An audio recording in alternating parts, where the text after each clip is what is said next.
Hello November! Goodbye October! Thank you October!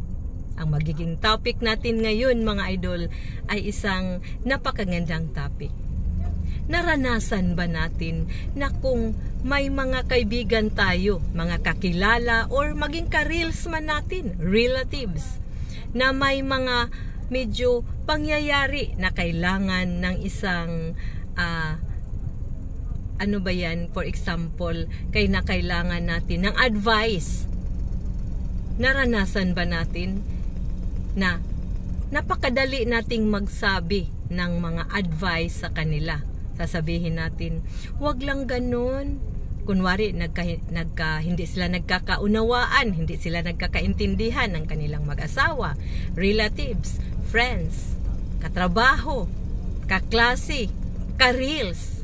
Madali lang nating sabihin mga idol na okay lang yan, dapat naman kasi isa lang tayong anak ng Panginoong Diyos. Magpatawad tayo, na easy lang yan, at saka wag tayong ganun. Yun bang madami tayong advice sa kanila na minsan na masasabi na sobrang perfect na natin. Pero nangyari ba din sa atin na tayo na mismo ang nagkakaroon ng ganyang sitwasyon na mayroon tayong hindi pagkakaunawaan sa ating relatives, sa mag-asawa, sa friends, sa kaklase, sa co-workers at ka-reels na napakakunting bagay pero hindi natin mai-apply sa ating sarili yung mga sinasabi natin noong ang ating kaibigan ay nagkakaroon ng ganyang klaseng problema. Bakit tayo ganyan? Ang ibig kong sabihin ay napakadali nating mag-judge, mag-comment kung may mga pangyayari sa ating paligid na minsan hindi natin alam pero makikisawsaw tayo. Minsan hindi na natin pandinggin kung saan panig ang tama. One-sided tayo. Pero pagdating pala sa ating sarili na nangyari ang mga ganong bagay, ay hindi natin kayang i-handle.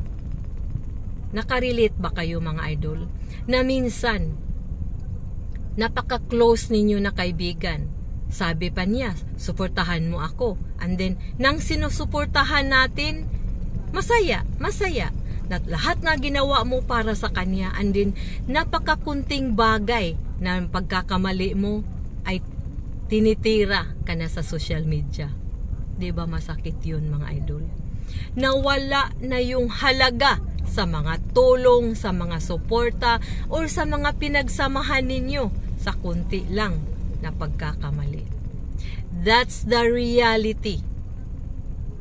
Na kung magkakamali tayo sa isang tao, makagawa tayo ng kamalian, ay ma-erase na lahat ng mga ginawa nating kabutihan sa kanila. Kaya, nasa sa atin paano ito i-handle, paano natin ito iwasan at unawain. Sana maging open-minded tayo para hindi na lumaki pa ang hindi pagkakaunawaan na mauwi sa parang paghihiwalayan. So yun lang mga idol, sana nakatulong. Paki-subscribe na din ng YouTube channel ko mga idol, Linda Alinsog pa rin. Maraming salamat, Bisaya po ako mga idol. Mag-ingat tayo.